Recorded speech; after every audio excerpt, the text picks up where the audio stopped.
Finish చేయాలి అన్నట్టుగా ఇట్లా బ్రెయిన్లో తీసుకుని ఎక్కువ ఫీల్ అవ్వకుండా ఎంటర్టైన్ అండ్ ఎంజాయ్ చేసుకుంటూ ఇష్టంగా కంటిన్యూ చేస్తుంటాను. ఓకే. సో అంటే ఇప్పుడు నేను అడిగే క్వశ్చన్ సార్, చాలా మందికి ఒక డౌట్ ఉంది ఈ క్వశ్చన్.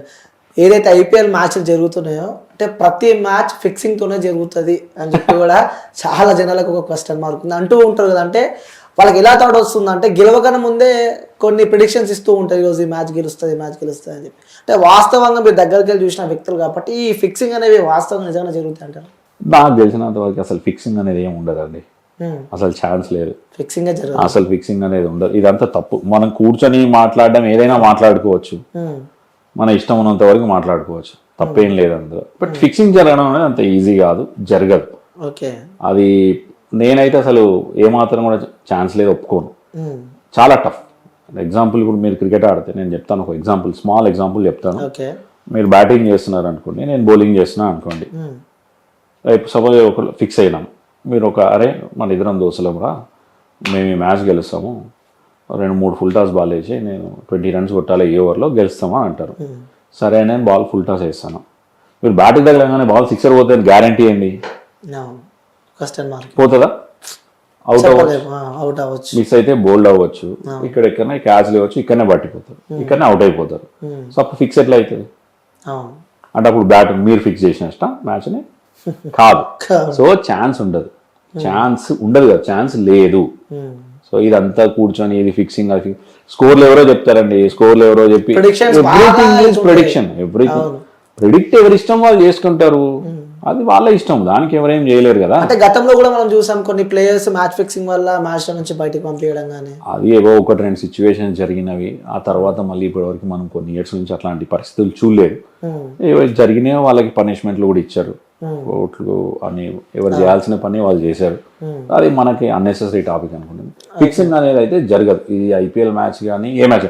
ఎగ్జాంపుల్ మీరు మీ గల్లీలో క్రికెట్ ఆడుతున్నారు, మీ ఊర్లో మీరు ఒక చిన్న బెట్టింగ్ మ్యాచ్ ఆడుతున్నారు అనుకోండి, మీరు ఆడుతున్నా లేకుండా మీరు స్ట్రీట్ మధ్య ఏదో చిన్న కప్ కోసం మీ ఊర్లో ఒక మ్యాచ్ జరుగుతుంది, ఇద్దరు కలిసి సేమ్ ఊర్లో ఉండేవాళ్ళే, రైట్, ఇద్దరు సేమ్ స్ట్రీట్ లో ఉండేవాళ్ళే, వేరు వేరు టీమ్స్ ఆడుతున్నారు, నువ్వేం గెలవాలా నువ్వు గెలవాలా, నేను రన్స్ కొట్టకండి అంటే మీరు ఆగుతారా? మీరు బౌలింగ్ చేయకుండా వికెట్ చేయకండి అంటే నేను ఆగుతాను? కాదు కదా, ఎవరు వినరు కదా. ఎవరైనా ఎవరికి కావాల్సింది వాళ్ళ విన్ కావాలి, దానికోసం ఆడతారు. కానీ అక్కడే జరగండి ఇంత పెద్ద లెవెల్ ఎక్కడ ఏం జరుగుతుందండి, అసలు ఏం ఛాన్స్ ఉంటుంది? జరిగే అసలు ఛాన్స్ ఉండదు, ఎందుకంటే ఎవరు ఒప్పుకుంటారు, దానివల్ల వచ్చేది ఏముంటది కదా. ఎవరు చిన్న ఇక్కడే జరగట్లేదు, అంత పెద్ద లెవెల్లో అక్కడ ఎట్లా జరుగుతుంది?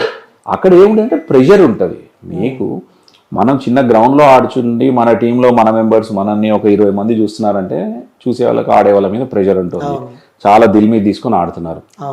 అంత పెద్ద మంది, అంత కోట్ల మంది మ్యాచ్లను చూస్తున్నారు, లక్షల మంది గ్రౌండ్లో ఉంటారు, వాళ్ళ నాయిస్ ఉంటుంది, అన్ని కెమెరాలు ఉంటుంది, అంత వర్క్ జరుగుతున్నప్పుడు మీకు ఆ ప్రెషర్ ఏ లెవెల్లో ఉంటుంది అర్థం చేసుకోండి. ఆ ప్రెషర్ని బీట్ చేయగలగాలి, ఆ ప్రెషర్ని బీట్ చేసినప్పుడు పెద్ద మ్యాచ్లు గెలుస్తారు, వాళ్ళు హీరోలుగా మారుతారు. మనం ఏం చేస్తాము, ఈరోజు గెలిచారా మా అంత తోపులేడు మా వాడు హీరో అంటాం, ఓడిపోయారా ఫిక్సింగ్. అది కాదు కదా, ఓడిపోతే ఫిక్సింగ్, మ్యాచ్ గెలిస్తే మేము తోపులము విన్నర్స్ అంటే కాదు. అంటే ప్రతిరోజు మ్యాచ్ చూస్తూ ఉంటారా సార్? మ్యాచ్ ఉన్నప్పుడు చూస్తూ ఉంటారా లేకపోతే కంపల్సరీ మ్యాచ్లు ఎంత ఫాలో అయితే అంత ఈజీగా ఉంటుంది. చూసారండి మ్యాచ్? చూసాం కదా. మళ్ళా మన ఇండియా జట్టు మొత్తం కలిసి చక్కగా ఆడినట్టు అనిపిస్తుంది. బాగా, అదే వెరీ గుడ్. నేను సూపర్ డూపర్ పర్ఫార్మెన్స్ ఇచ్చారు, అన్డౌటెడ్లీ. అంటే టీమ్ బ్యాలెన్స్, కాంబినేషన్ అంతా కూడా వర్కౌట్ ఉన్నది. బట్ నెక్స్ట్ లెవెల్స్ ముందర పోయిన కొద్దీ ఇంపార్టెంట్ నేను అనుకుంటున్నా, రోహిత్ శర్మ ప్రతి మ్యాచ్ కొంచెం ఇంపార్టెంట్ మ్యాచెస్లో ఆడాలి. బట్ మనం రీసెంట్ వరల్డ్ కప్ చూసాం 2023లో, ఎప్పుడైతే రోహిత్ శర్మ అవుట్ అయ్యాడో, కెప్టెన్ బ్యాటింగ్ చేసాడు, ఇమీడియట్గా స్లో అయిపోయింది రన్ రేట్, అదంతా కూడా ఆ ప్రెషర్ ఎక్కువ అయిపోయింది. అది పెద్ద ఫైనల్ కాబట్టి అట్లాంటి సిచ్యువేషన్ రాకుండా ఉండగలిగితే మనం T20 వరల్డ్ కప్ గెలుస్తాం ఈసారి అని నేను అనుకుంటున్నాను. మీ ప్రిడిక్షన్ ఏముంది సార్? నేను గెలుస్తాను అనుకుంటున్నాను. నేను ఆల్వేస్ చెప్తున్నాను కదా, నేను ఆల్వేస్ ఇండియా టీం ఎప్పుడు ఆడినా కూడా గెలవాలనే కోరుకుంటా. ఇండియా టీమే గెలవాలని, ఏ టీంతో అన్నాడని ఎవరితో అన్నాడు, నేను ఇండియా ఆడుతున్నప్పుడు నేను ఇండియా టీం గెలవాలనే కోరుకుంటా. ఓకే. సో రీసెంట్గా కూడా మన తెలుగు అబ్బాయి నితీష్ కుమార్, సో చాలా హైప్ వచ్చింది తను ఆడే బ్యాటింగ్లో కానీ లేకపోతే బౌలింగ్లో కానీ. సో అద్భుతమైన ప్రదర్శన తను చూపిస్తున్నాడు. సో మీరేమంటారు నితీష్ కుమార్ గురించి? మీరు సూపర్ ఆల్రౌండర్, అన్డౌటెడ్లీ ఛాన్సులు వచ్చినవి ఈ ఇయర్లో ప్రూవ్ చేసుకున్నాడు. సో ఎంగేజ్, చాలా టైం ఉన్నది, డెఫినెట్గా ఇండియాకి ఆడతాడని అనుకుంటున్నాను. ఆడాలి అని మనస్ఫూర్తిగా కోరుకుంటున్నాను. ఎందుకంటే నితీష్ 50 కొట్టినప్పుడు, ఫస్ట్ 50 కొట్టినప్పుడు మన ఐపీఎల్లో కామెంటరీ చేసింది నేనే.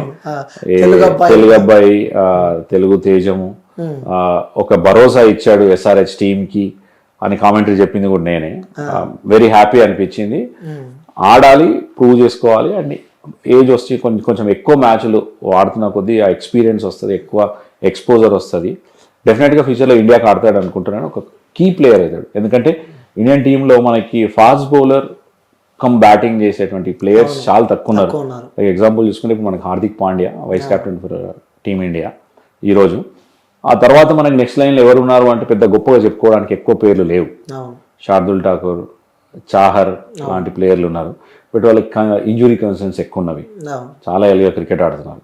సో వీటిని కనుక అట్లాంటి ఇంజురీ కన్సర్న్స్ లేకుండా జాగ్రత్తగా ఉండి ఫిట్నెస్ మెయింటైన్ చేసుకుంటే కనుక, కాన్ఫిడెన్స్ని పెంచుకుంటే Nitish undoubtedly future Indian player. Okay, అంటే రీసెంట్గా ఒక కాంట్రవర్సీ నడుస్తుంది సార్ నితీష్, లైక్ ధోనిని విరాట్ కోహ్లీ మధ్యలో కూడా ఒక ఇష్యూ. అంత టెక్నికల్గా ధోని ఆడలేడు విరాట్ కోహ్లీ అంత అని చెప్పి కూడా నితీష్ చెప్పడం. యాక్చువల్గా నేను అది పూర్తిగా చూడలేదు. నేను బేసిక్ ఏంటంటే నేను చూడలేదు, అది ట్రోల్ అవుతున్నదే చూసాను. బట్ ట్రోల్ అవ్వడంలో నేను అనుకుంటా ఏంటి అంటే దాని ముందరగా వెనుకలో ఎగరగొట్టేసి ట్రోల్ అవ్వడానికి ఆ పాయింట్ ఇరికిచ్చారేమో నేను అనుకుంటున్నాను. ఓకే, ధోని బాగా ఆడలేదు అన్నది కాదేమో నితీష్ చెప్పింది. టెక్నికల్ గా కొంచెం విరాట్ కోహ్లీతో పోల్చి ఒక్కొక్కలేదు ఒక్కొక్క కైండ్ ఆఫ్ గేమ్ అండి. వీరేంద్ర సెహ్వాగ్ది eye hand coordination, Yashasvi Jaiswal ఒక kind of game, Sachin Tendulkar ఒక కైండ్ ఆఫ్ గేమ్, ధోనిది ఒక తరహా గేము, విరాట్ కోహ్లీ ఒక తరహా గేము, రోహిత్ శర్మది ఇంకో రకమైనటువంటి గేము. ఒకళ్ళ స్టైల్కి మనం కంపారిజన్స్ అవసరం ఉండదు. అందరు ఇండియన్ టీమిండియాకి ఆడుతున్నారు అనుకున్నప్పుడు ఆ జెర్సీ వేసుకున్నప్పుడే గొప్ప, అదే గ్రేట్, అక్కడికి ఫీల్ అవ్వాలి. సో ప్రూవ్ చేసుకోవాలి. నువ్వు ఏ ఫ్రాంచైజీకి ఆడితే ఆ ఫ్రాంచైజీకి ఆడడం గొప్పే. అంత ఈజీ ఏం కాదు.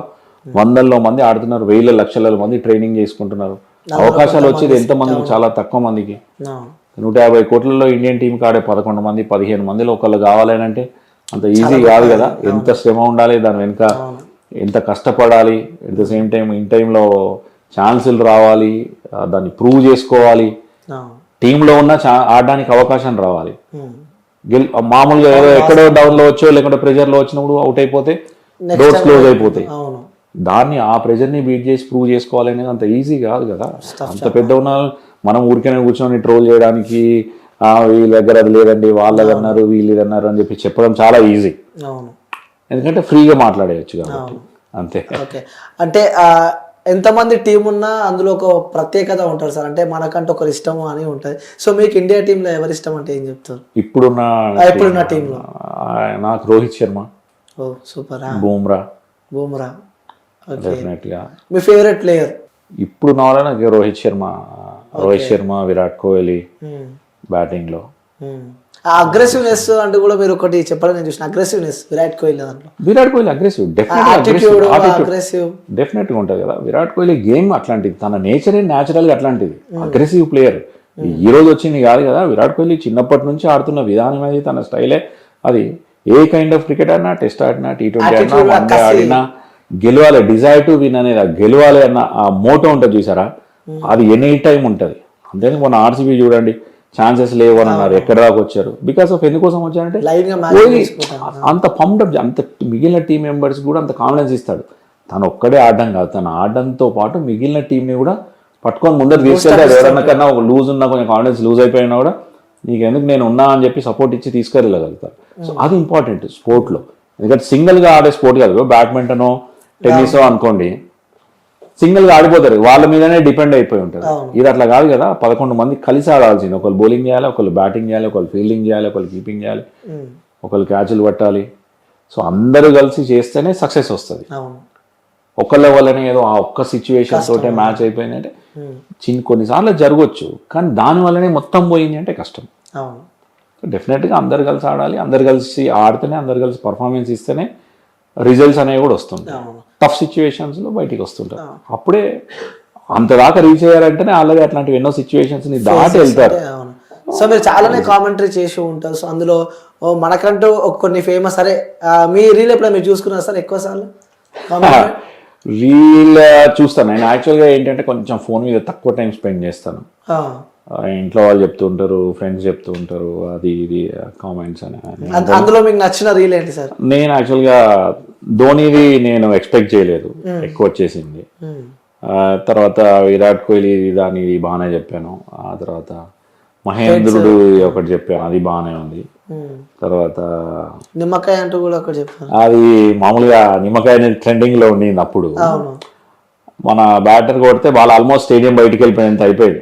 కెమెరాలో బాల్ ని చూపించినప్పుడు సైట్ అన్నది లేదు, బేసిక్ గా చిన్నగా అయిపోయింది. ఆల్రెడీ నిమ్మకాయ ఉంది మనకు తెలుసు, దానికంటే చిన్నది ఏదైనా ఉందా రేగ్గా అనిపించింది చిన్నప్పుడు. అంటే ఊరికే ఆ ఫ్లోలో దాన్ని అక్కడ వాడేసాం. డైలాగ్ కూడా వైరల్ అయితే ఉంటది, ఇంకా దాని గురించి నడిపించాలి. ఎక్కువగా దాని మీదనే చూసుకుంటూ దాని గురించి ఎక్కువ టైం అయితే స్పెండ్ చేయను, బీ ఫ్రాంక్. ఓకే, అంటే ఫ్యామిలీ సపోర్ట్ ఏ విధంగా ఉంటుంది సార్? అంటే ఇలాంటివి చూసినప్పుడు చాలా సంతోషం అనిపిస్తుంటది. ఫ్యామిలీలో హ్యాపీగా ఉంటారు, అందరు హ్యాపీగా ఉంటారు. ఎప్పుడైతే కామన్ థింగ్స్, ఎప్పుడైతే పాజిటివ్ వస్తుందో అప్పుడు హ్యాపీ ఉంటారు, నెగిటివ్ వచ్చినప్పుడు లో అవుతుంటారు. నా పాయింట్ ఏంటంటే పాజిటివ్ ఉన్నప్పుడు హై అవ్వాల్సిన అవసరం లేదు, నెగిటివ్ ఉన్నప్పుడు లో అవ్వాల్సిన అవసరం లేదు. మన జాబ్ ఏంటి, కామెంటరీ చేయాలా, మనకు వాళ్ళు ఇచ్చిన ఫ్రీడమ్ ఏంటిది, ఇవి ట్రెండింగ్ వాడుకుంటారా, ఎట్లా చేస్తారో చేయండి, మీ వెనుక మేమున్నా, వాళ్ళు ధీమా ఇచ్చారు, మన దగ్గర ఉన్న స్టఫ్ని మనం బయట పెట్టాము, అది ట్రెండ్ అయింది. కొంతమందికి నచ్చొచ్చు, కొంతమందికి నచ్చకపోవచ్చు. మన జాబ్ కాదు, మన జాబ్ ఏంటి అక్కడ ఉన్నప్పుడు చేయాల్సింది మన జాబ్. ప్రతిదీ అందరూ ఒకళ్ళకి టీ నచ్చుతుంది, ఒకళ్ళకి కాఫీ నచ్చుతుంది, ఒకళ్ళకి బ్లాక్ నచ్చుతుంది, ఒకళ్ళకి వైట్ నచ్చుతుంది. సింపుల్ కదా. ఒకళ్ళకి కోహ్లీ నచ్చుతాడు, ఒకళ్ళకి రోహిత్ శర్మ నచ్చుతాడు, ఒకళ్ళకి ఇంగ్లాండ్ నచ్చుతుంది, ఒకళ్ళకి ఇండియా నచ్చుతుంది, ఒకళ్ళకి టెన్నిస్ నచ్చుతుంది, ఒకళ్ళకి ఫుట్బాల్ నచ్చుతుంది, ఒకళ్ళకి క్రికెట్ నచ్చుతుంది, ఒకళ్ళకి బాస్కెట్ బాల్ నచ్చుతుంది.